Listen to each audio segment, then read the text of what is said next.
Gonna introduce hardly. So you're so excited about Stopper.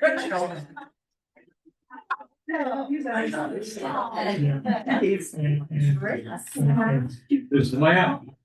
Hey, Jim. Hi, how are you? Good to see you. Keep going back to those things first. Don't have to.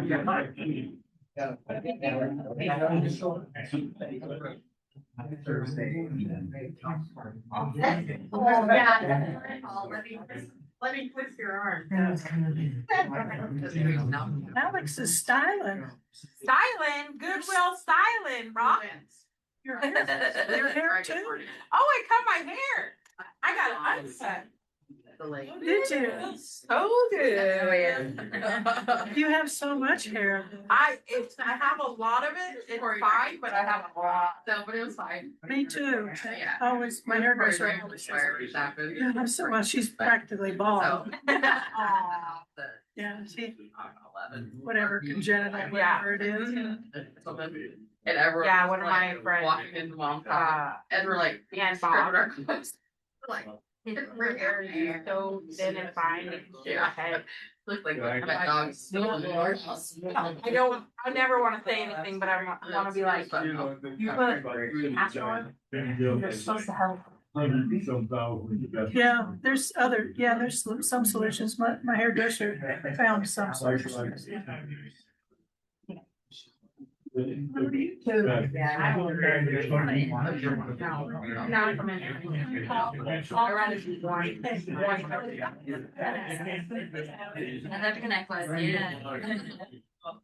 A number of years. Yeah. We're beautiful. You can get Beautiful. I was so beautiful ladies. I look at myself in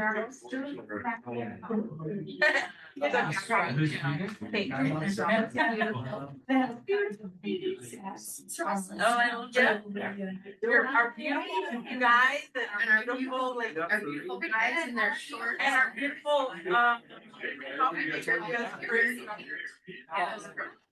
How are you? It's fabulous. I like this. Cute. Yeah. So. There's my man. No, yeah. Oh. Yeah. Oh, I Can't escape it. took the kids camp. So. Well, 3 in October. Thank God for the iPad. But at some point, like, Every night. I'm like, at some point, we'll have your first. Then go to the tent. well, yeah, it was like they kept on, and then like Piper and Carson like in the tent together, and just like that's like, Oh, no, they're having fun, Yeah. but it took like 3 hours to do one event. And then some fucking Yahoo was running this chainsaw at like it was 12 midnight cut apart.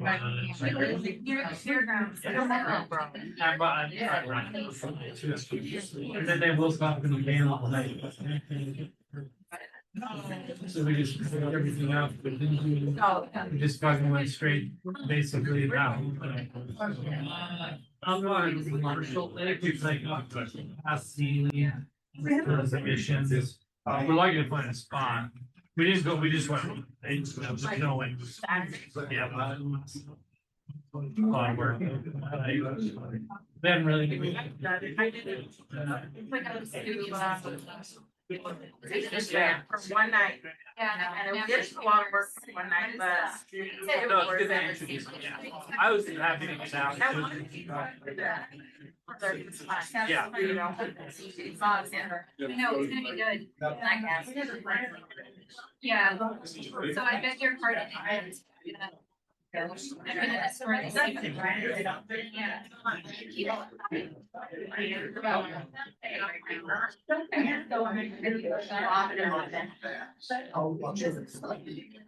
Why not, right?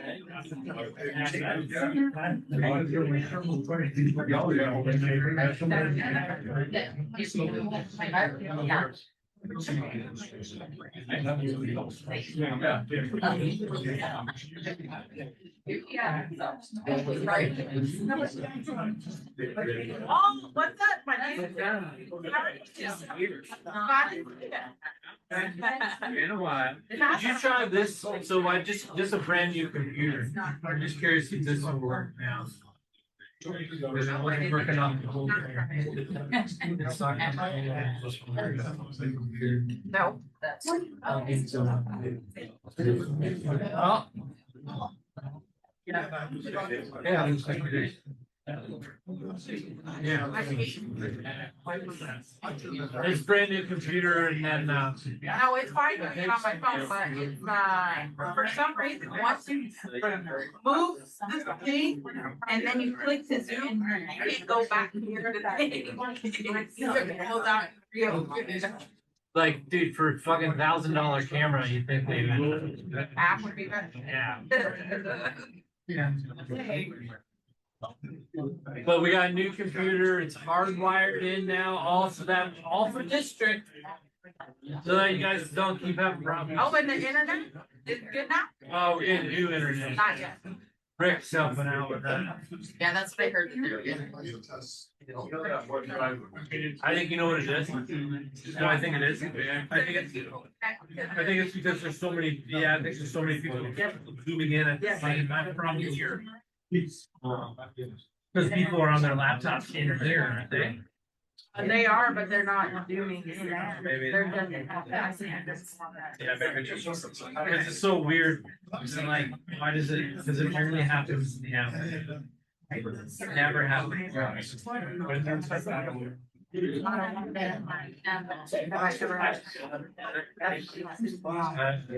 But, yeah, no, new internet should be here. By the time you guys have your next week. Yeah, for this afternoon. I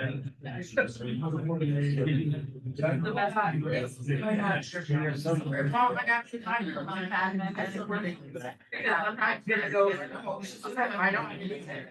Oh, I forgot about that. Yeah, so this is on and my.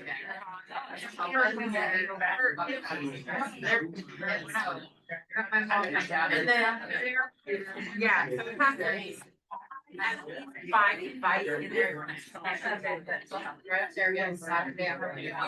think we'll be okay now. It was fine. I mean, they had that when I was doing district.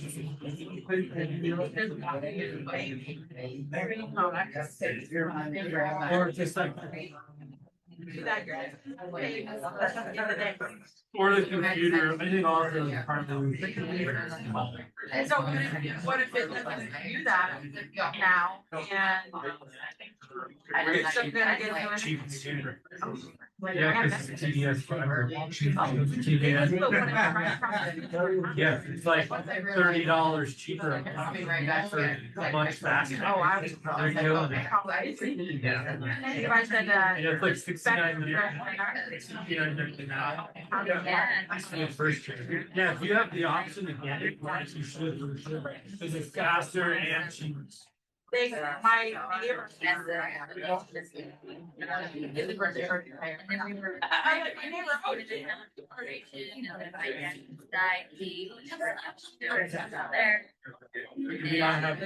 But we have our own. I know, I meant sweeter. We have a sweeter.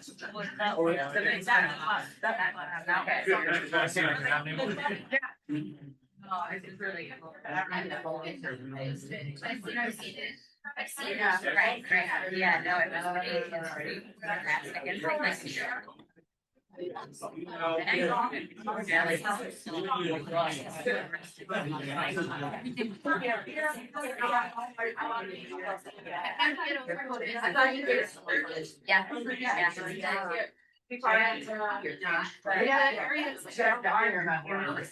it might be.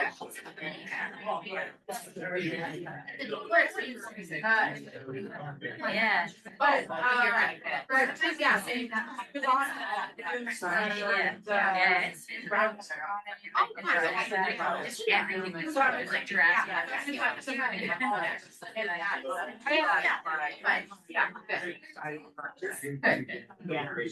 But, One of my big regrets in life is not a lot.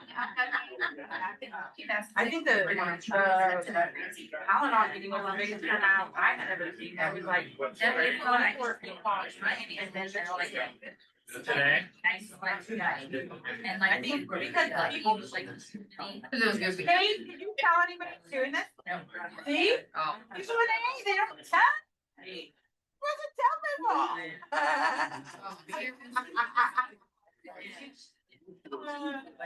I didn't say anything. I have nobody. I forgot to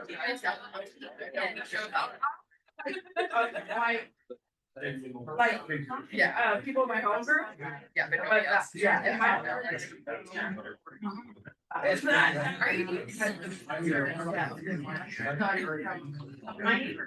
Yes. It is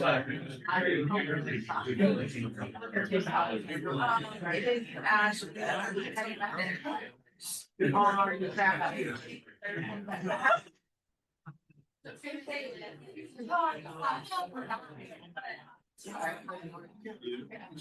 Tuesday. Nice one. Yeah.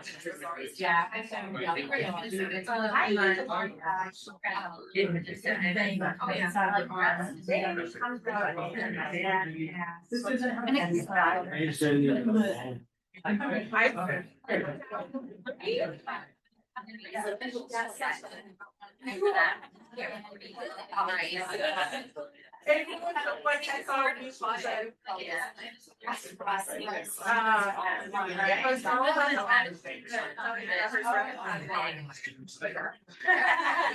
Oh, yeah, like Gary,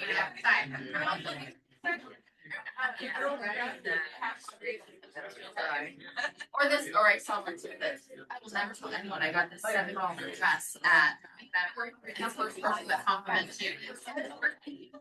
I like it's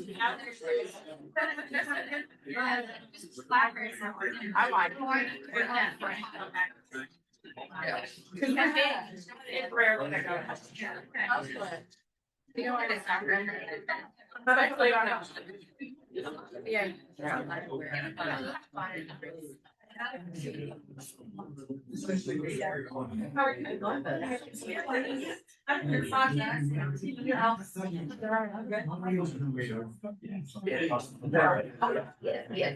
I do it. Yeah.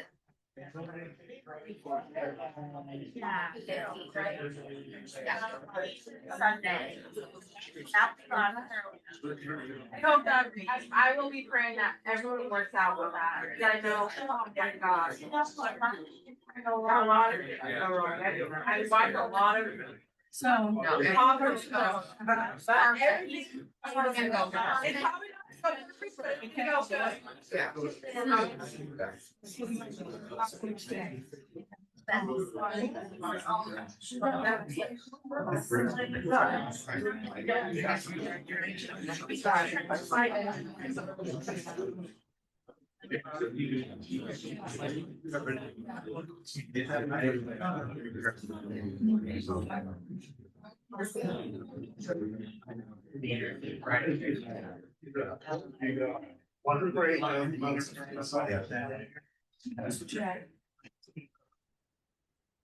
Morning. Right. My name is Kelly and I'm an alcoholic. Good morning. Welcome to those of you joining us here in person at the club, and welcome to those of you joining us on Zoom. If you are joining via Zoom, please make sure to mute your microphone. Once the speaker starts, we will turn off the ability to unmute your mic until the speaker is finished. We also only allow chat to the host. If the internet drops during the meeting and the Zoom call ends prematurely, we will start the Zoom again for you to rejoin. If you have questions, please use the Zoom chat feature. If you are here at the club, we only have 2 parking spots in front and they are labeled for the 4th D.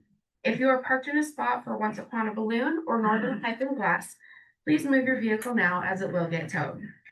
Also, please do not smoke directly in front of the building. We have a designated smoking area on the edge of the parking lot towards the sidewalk next to the bike paths. This is a hybrid open Sunday morning speaker meeting of Alcoholics Anonymous. Please pause for a moment of silence, followed by the Serenity Prayer. God, To accept the things I cannot change. And release the things I can. This makes no difference. Day Preamble. Alcoholics Anonymous is a fellowship of people who share their experience, strength, and hope with each other that they may solve a common problem and help others to recover from alcoholism. The only requirement for membership is a desire to stop drinking. There are no dues or fees for AA membership. We are self-supporting through our own contributions. AA is not allied with any sect, denomination, politics, organization, or institution.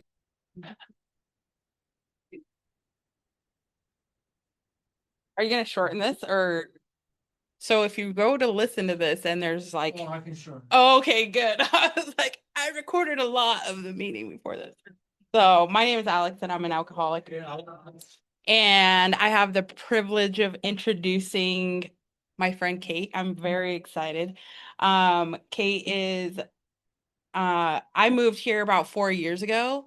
I think Kate pretty around the same time. And you know, you have those people that you walk into the room and you see them and you just light up and you're just excited to hear them and share space with them. That's how I feel about Kate.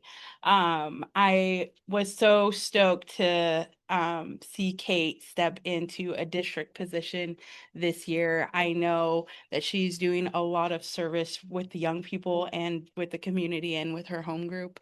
And I just can't wait for everyone else to see the kind of service that she does for the community. But in a humble way, you know. I just love any opportunity that I have to get to know her better. And so I'm very excited to hear her share. So without further ado, Kate.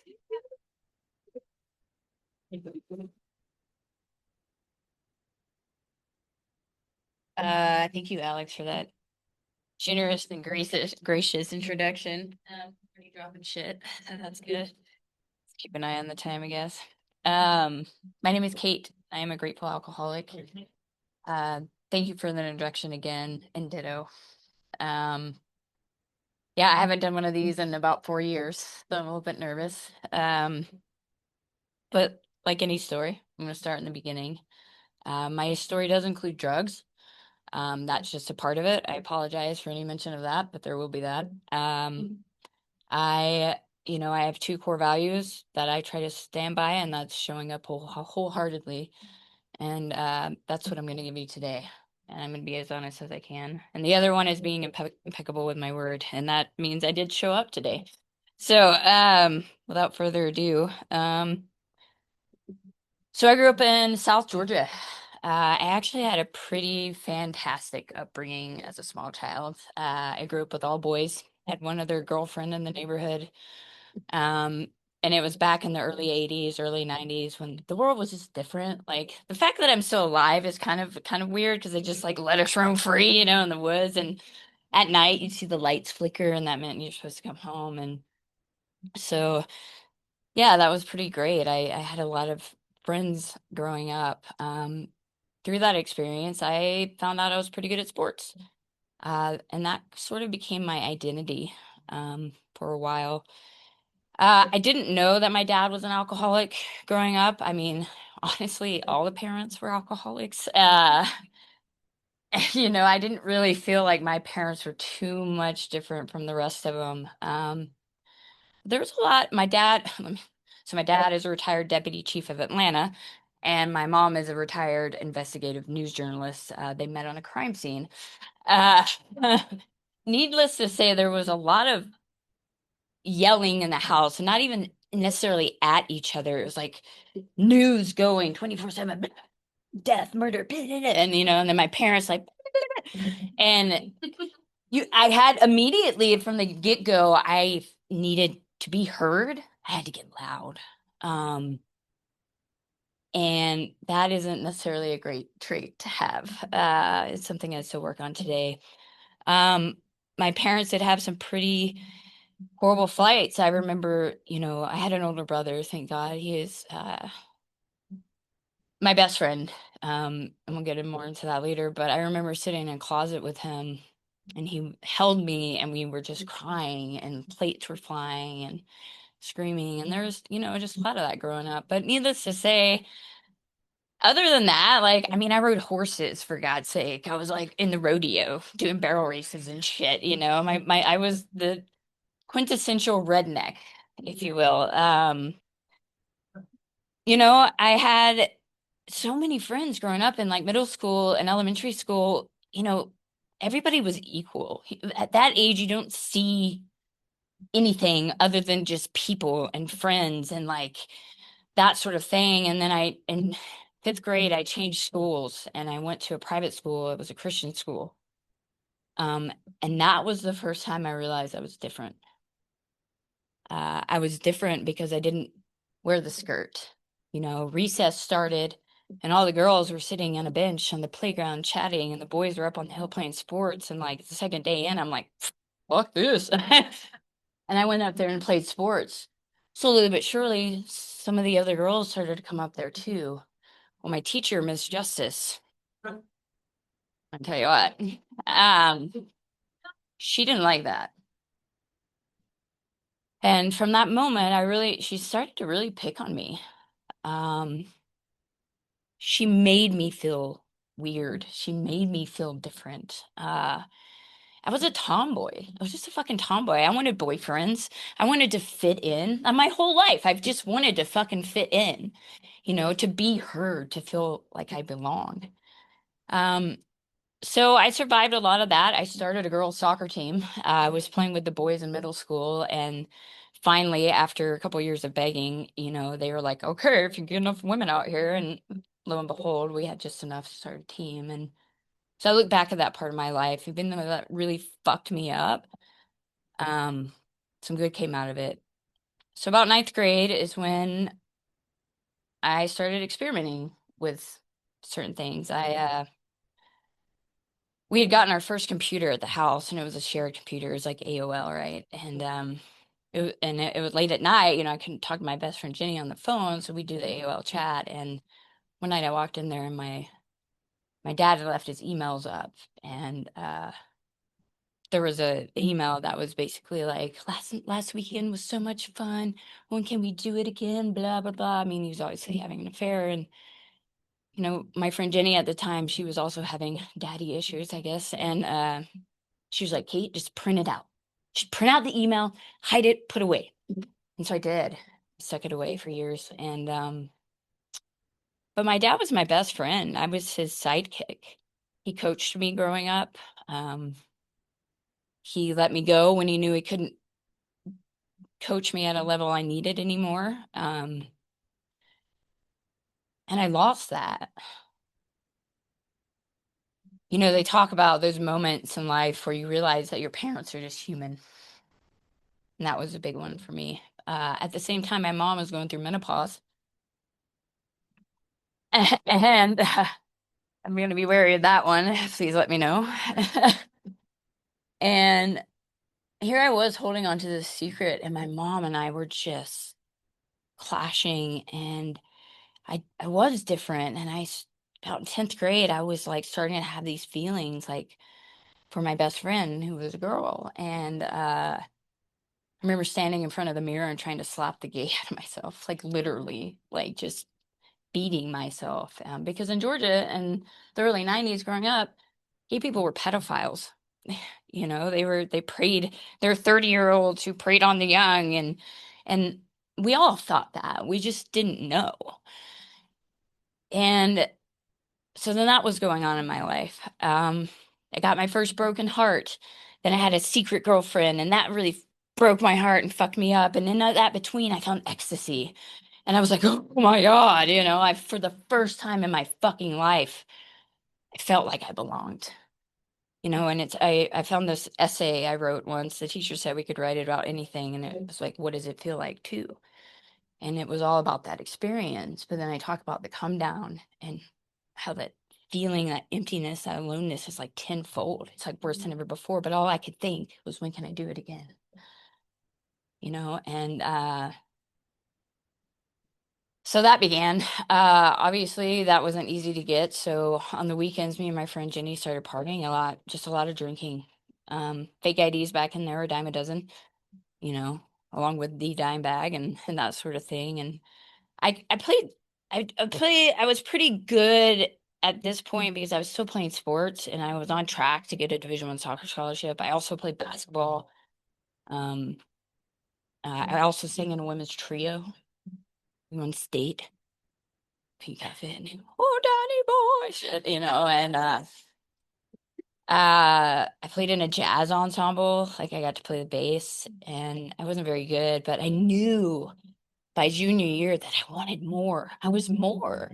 I wasn't just a jock. I wasn't just a soccer player. And I was different, and I needed to be somewhere where I could be different. And Georgia was not fucking it. You know, you get people driving on the street. I remember this one time I wore this tight shirt. I'm like looking, I put on makeup and I'm walking down Mustang Sally, and these guys drive by, Dyke, you know, with a gun out the window. And I'm just like, you know, I was just like, okay, I was told I was gay before I even knew I was gay. And, you know, and I look back and I can laugh at it now, but it was pretty fucked up. And again, I just wanted to belong. I just wanted to be heard. And I just wanted to fit in. I didn't need a parade. I didn't need any special shit, you know? I just needed to be loved. And my parents weren't giving me that. And so I started to concoct a plan. And 2 days before I was supposed to leave on my Division I scholarship to Belmont University, I met up with a girl that I'd gone to middle school with, who was the bad girl, right? She wore the Nirvana shirt and she played the guitar in middle school and like talked back to the teachers. And I'm like, she's fucking cool. I want to be her friend. And we hadn't seen each other. We went to different schools and we met up right before the show and started doing some heavier drugs and drinking. And I told her, I was like, I got to get out of here. And this is before 9/11. So buddy passes were like a real thing. And the guy I was dating at the time, AKA my drug dealer, worked for Delta. And he got 2 buddy passes. And she, in the winter, was a snowboard instructor in Park City, Utah. And knew people. So I wrote letters to my family. I still have the one I wrote to my brother, trying to explain what I was doing and why. And I guess my brother's roommate got home right when we were getting to the airport, and she found the letter prematurely. Called my brother. My brother called my dad, and apparently there's like a whole fucking SWAT team coming to the airport. It was like something out of a movie. My best friend Jenny gets right to the terminal as I'm about to walk on, and I run back and I give her a big hug, and she's screaming at me, please don't go. And I just knew that I wasn't gonna make it. I wasn't okay. And you know, my parents even look back on it now and they're grateful that I had the strength to do that. But you know, Janis Joplin says freedom is just another word for nothing left to lose. And that is where I was at. I've never been so free in my life. And everything was so new and exciting. I remember flying into Utah and seeing the mountains, and like coming from Georgia, I'd never seen anything like that. And, you know, I was homeless for a minute and I hitchhiked, and I had these really fucked up experiences where, I mean, I did opium, ecstasy, drank 2 bottles of whiskey, all this stuff all in the same night. And I was still alive. Well, I was with my friend, or this girlfriend, Krista, and all I wanted to do was play music, and she played music. And so this one night, I knew one song. It's like Four Non Blondes, typical, right? And I sang it, and people liked it. And for the first time in my life, again, I was like, oh, I'm being heard. People like this, you know, and it wasn't even that good. Krista didn't like that. And she started verbally abusing me. And then just like people were trying to warn me before, she started physically abusing me. You know, I lived with a drug dealer, and we put our bed in this like closet that in retrospect looked like a coffin. And it was like she'd lure me in there, you know, and I went in willingly with like cocaine, whiskey, and all these things, and days would pass. And I'd be so thirsty. so hungry, and she wouldn't let me out. But it was on me, right? I never thought I'd be that person, as a strong woman. I've seen women in abusive relationships, and I'm like, oh, that's not me. It's never gonna be me. I've never been beat by a man. Watch out for the women. Um, but there I was, I weighed 90 pounds. Um, some other things went down. She came at me with a knife. My fight or flight instincts kicked in, and I got away. I got away from her. I worked 2 jobs in Park City up until about the Olympics came, and realized I needed help. I had done so much drugs the night before, and they were still going. And I remember standing in front of this mirror and, saying, God, like, get me through this and I will be different.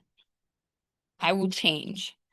And I know and I wasn't even a religious person, but I just remember this. And then I did. And then the next day I called my parents and I asked for help. Of course, there was a ticket for me to come home immediately. Spent the next year getting my shit together, a lot of counseling, until I was ready to come back out west, this time differently. And my parents supported me. And they knew that it was different out here. And I lived in Salt Lake City this time. I met some friends. I would bring my guitar to these parties. That was like my security blanket, and just play these really non-tempo punk rocky thingies and screaming in a corner. And this girl, Jamie Backman, heard something or saw something in me, and she started bringing her bongo.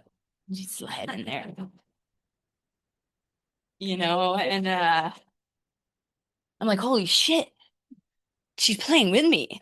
Like, this is crazy. I don't even know what I'm doing. And then like, sounds good. And we became best friends, and we started playing shows, right? Like little whatever, we'd play on the street for money and busk, and like little coffee shops. And half the time, like everyone would leave, except for like one person.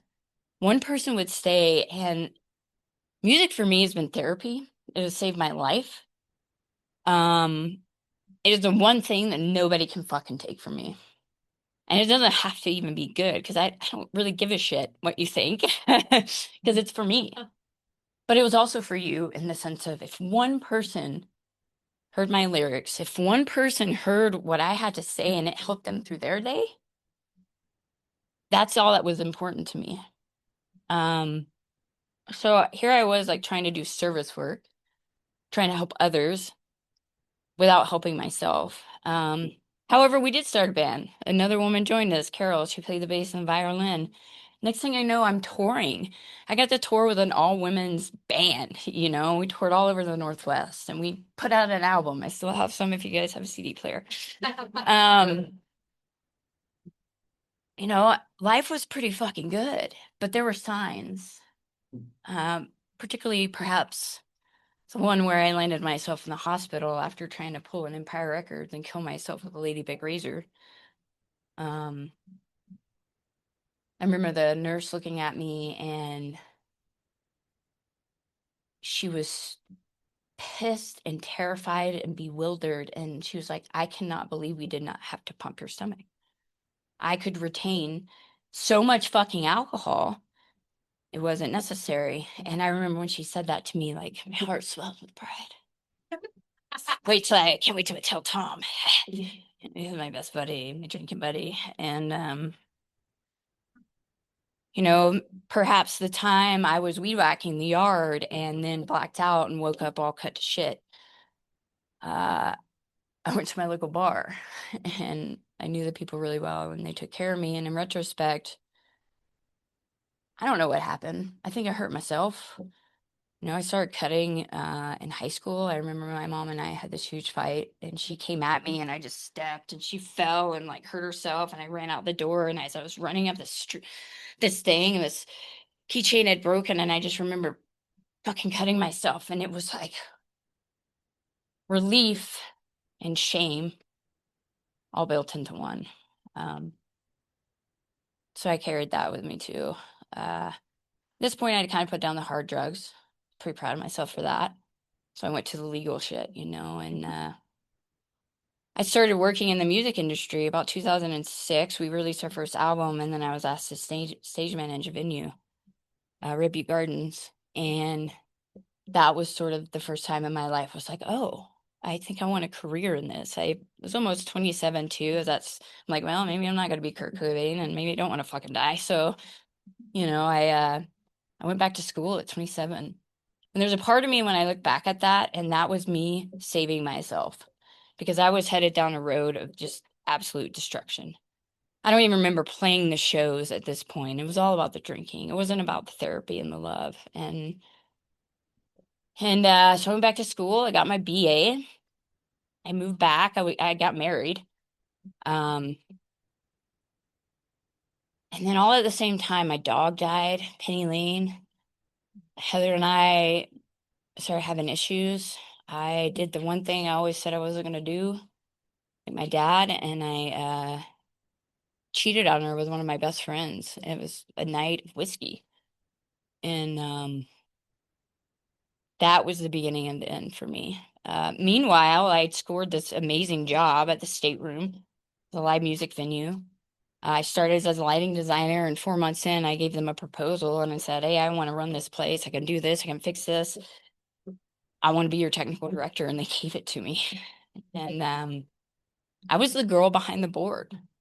I had everything that I ever fucking wanted. I'd done everything that I said I was going to do. I had a really fucking good time doing it.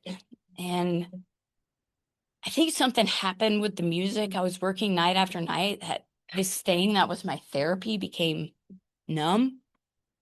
I started to get really depressed. And, you work at a bar or venue and, alcohol is just so freely poured. And I remember doing a show, blacked out, and one of the owners coming up to me afterwards, like, hey, it's like the best show you've ever done, And so it was like this encouragement of like, it's okay that I am this way. It's okay that my back hurts, so I'm waking up to a bottle of whiskey.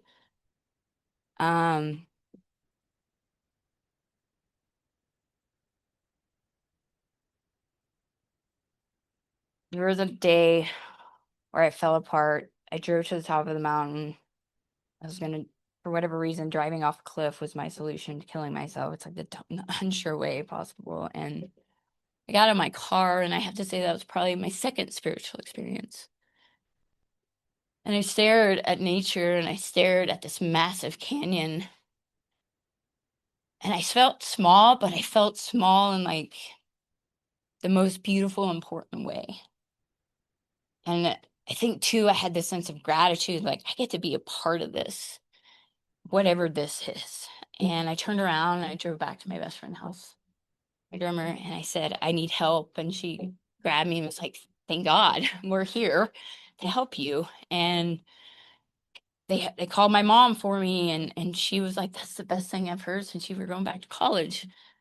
So I went to rehab and I really leaned into it. But I also was like the star student, right? And I was like, yes, follow me, children, and I'll lead you into sobriety. I'm a rescuer, I'm a fixer. And I'm pretty sure I was the first one in the group to relapse.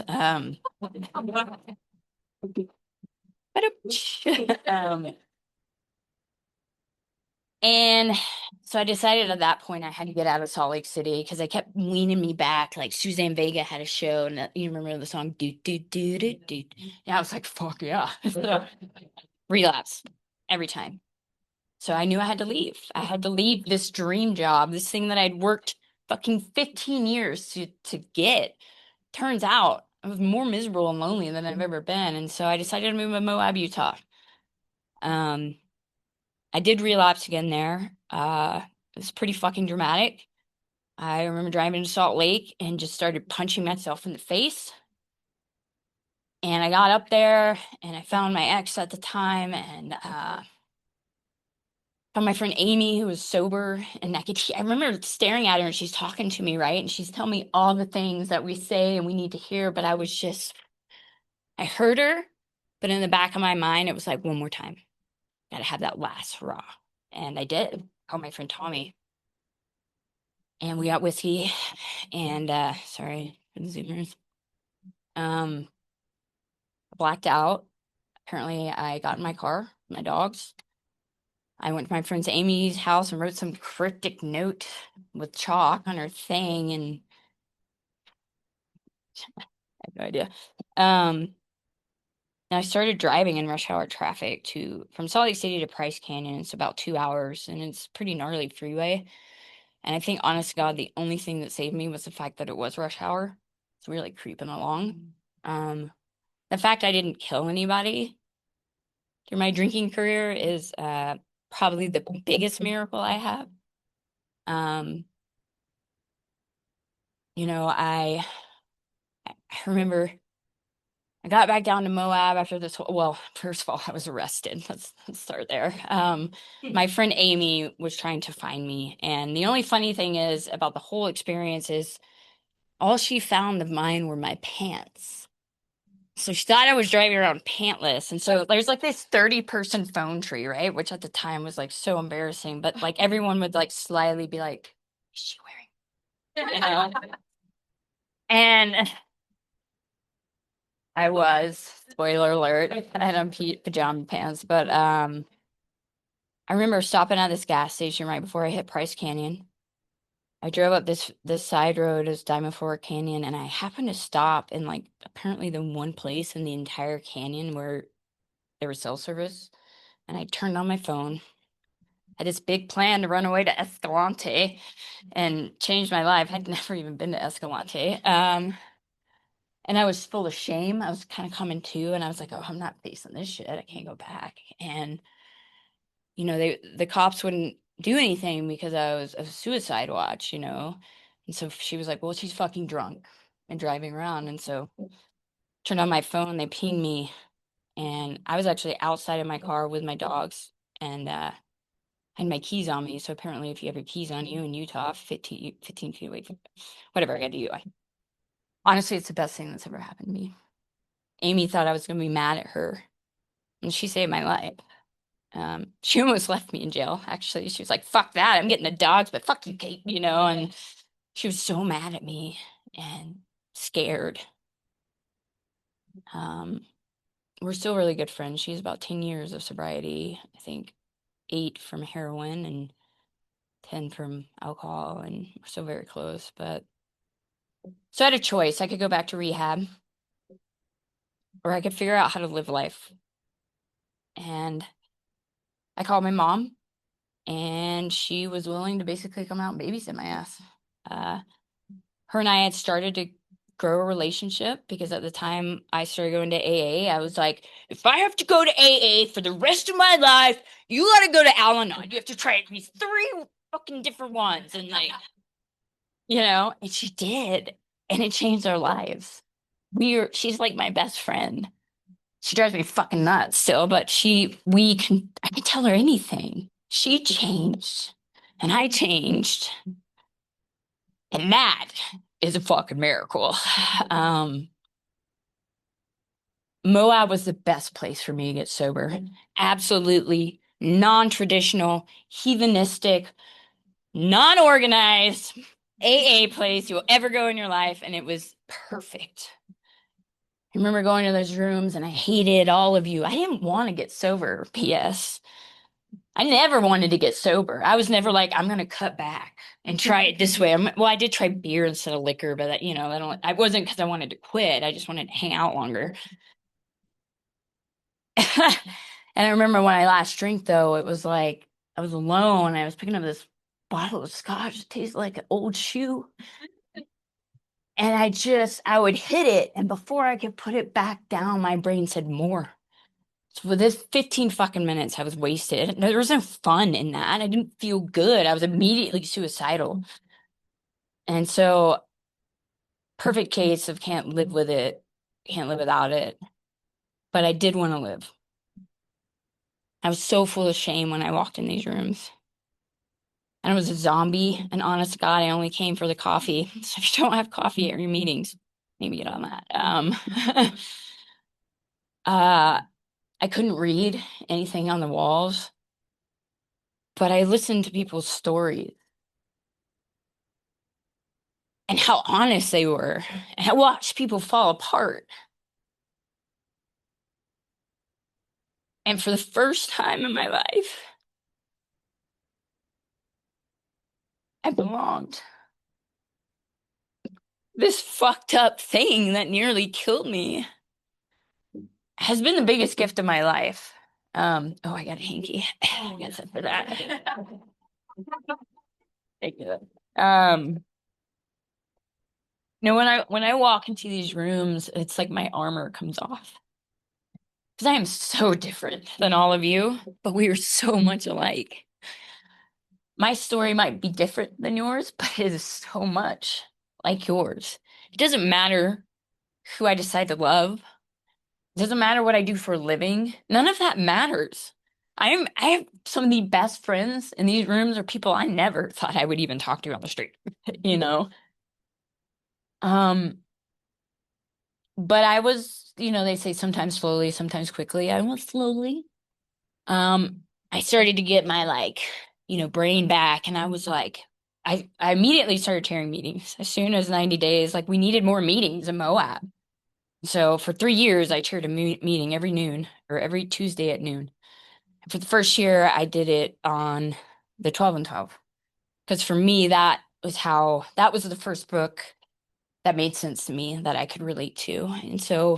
And I didn't just show up with like no topic. I mean, I was fucking prepared. Had something to say, and then the next year, my sponsor at the time is like, why don't you try the big book? And I was like, yeah, I'll try the big book just so I can prove it wrong. And every time I'd have this like thing and I'd get all there like high on mighty and I'd read the thing and something would click. Oh. I'd be like, oh, just like that, It was like, oh, it was like, or somebody would say something in that meaning. I'd be like, oh. So it was my aw shit moments started to become aha moments. I had no real higher power. My first experience with the church was Southern Baptists flopping around on the floor speaking in tongues.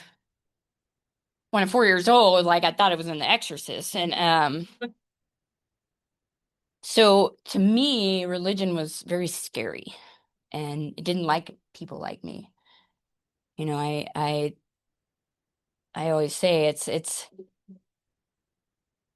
not that I don't want to believe in God. It's not that I don't want to go to church. It's because you won't let me, right? Meaning whatever. But I remember one of my sponsors had me had a sheet of paper and drew a line down the middle. And they said to me, on the left side, write down what it is you think God is. All of that. And on the right side, write down what you wish God was. Tear up that other side and hold on to that. And I carried that for years. And I like the whole dog thing, my higher power was my dog for a while and still is kind of. Rest in peace, Penny Lane. But living in Moab and during COVID, I have to say, was like kind of amazing. We had the whole desert nature to ourselves, and I started to experience that wonder and awe. That innocence again. I started to not just be, I started to become. I started to make actions, not just reactions. I started to show up on time to places. I started sponsoring. I became the GSR. I started going to jail meetings and I leaned in. And for me, nature and seeing all that, like, I just couldn't deny it anymore. And so I'd have these moments of, I don't even know if it was Trinity yet, but really understanding the meaning of gratitude and really understanding what it meant to be present. And I started to grow, and I spent 5 years there in a relationship. I got sober with Charlotte. We're still very good friends, but it was such a toxic, codependent relationship. I was stuck. I could not grow, and there was nothing there for me. It had done its job. I was sober, and I was ready to grow and sprout and move on, and all I had to do was make that next bold move. I ended up doing a workshop, an ACH workshop, another 12-step program with two other women. And we did it about over a year. And by the end of it, I was ready. Something happened, something changed. And so I applied to grad school here in Missoula. And both my dogs died, but I packed up my shit and I moved out here and I lived alone for the first time my whole life. At this time, I'm like 39, PS. And it's true, lesbians just jump around to relationship. So I had never been single, you know, it was like, at least for this one. And, you know, when I first got here, the first day I was here, I went to a meeting. It was kind of over there by Rock and Rudy's, and it happened to be a meeting. There were like 5 really close older dudes there, and Mary. Thank God, right? And you know, she like saved my life. I wish she was here so I could give her a big hug. And she knows this, like, because I was like, get me the fuck out of here. Like, I don't belong. And then suddenly I belonged, and I fell apart in this meeting. And I knew that I was going to be okay here too. I spent the next year not coming to meetings. Sort of that complacency thing. Like, I don't need a sponsor. I got this on my own. At that point, I had about 5 years. And I started coming to meetings and I started to make friends again. And I started to hear other people's stories. And again, the Grapevine, I'm so glad we're doing that here too. Like, if you guys haven't checked out the Grapevine, that I did that my last year when I was chairing meetings. I did Grapevine stories. And if anyone's struggling with literature, or your sponsees are, or whatever, just start there. The stories are what saved my life. And it's pretty crazy. It wasn't until about a year ago where I was standing in a meeting, and the first time in almost 8 years at that point, or I guess 7 at that point, I could hold hands and do the Lord's Prayer without just wanting to fucking cringe and fall apart. For the first time, something happened to me. Sometimes quickly, sometimes slowly. As soon as I stopped resisting, as soon as I stopped punk rocking that shit back, like, no, I know best. Kate knows best. I'm going to be in charge. But this is a fucking shitty manager. And so I fired that right away. And I got a sponsor, and I've been out of touch with the program lately. I graduated. Whew, you know, I spent a whole year working on a project called The Art of Repair, and it was for you all, right? I wanted people to experience this immersive auditory thing so that they knew they weren't alone, and it was my story, and it was juxtaposition between music, spoken word, and the angry side of Kate and the bipolar side of Kate mixed with the beauty and the softness and the strength and the resilience. And through that experience, it broke me. But I was at bedrock and I got to grow again. You know, who is it? J.K. Rowling. J.K. Rowling says, like, the best foundation you can possibly have is bedrock. You know, it's solid and you get to start over. I just fucked up that quote, but something like that. You know, and this program, I've been a touring musician. I've been a Division I soccer scholarship. I've got my BA, my MFA. Getting sober is my biggest accomplishment, is my greatest accomplishment. All of my shit, all the things that I did, all that shame is a gift that I get to share with other people and hope that one person heard something I had to say, and maybe it helped them through their day. Maybe they didn't feel so alone.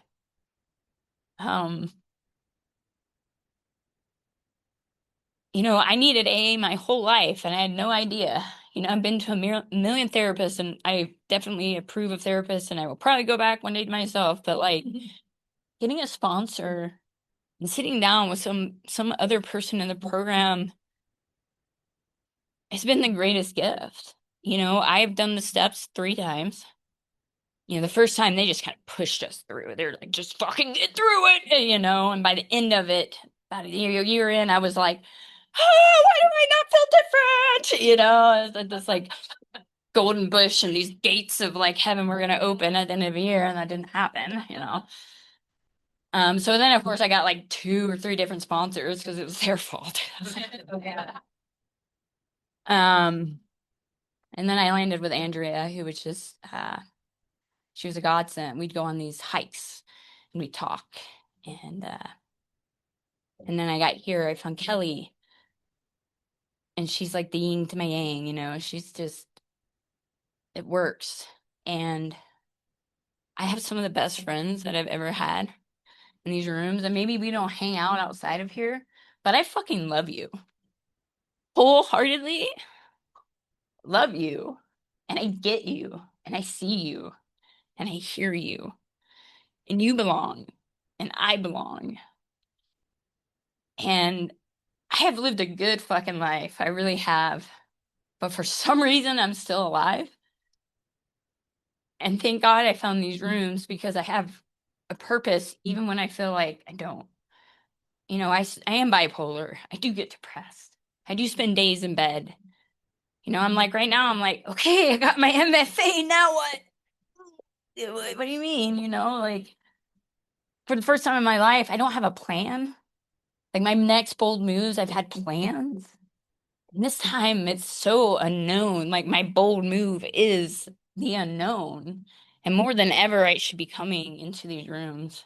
You know, I am the new representatives for the jail meetings, and I haven't been able to go to those, but I'm going to be there. I'm going to go to those because that's important. This is important. These meetings are the most important thing in my life. And I get complacent and I put them down at the back burner, right? Like, nobody's grading me if I don't come here. And but I keep coming back.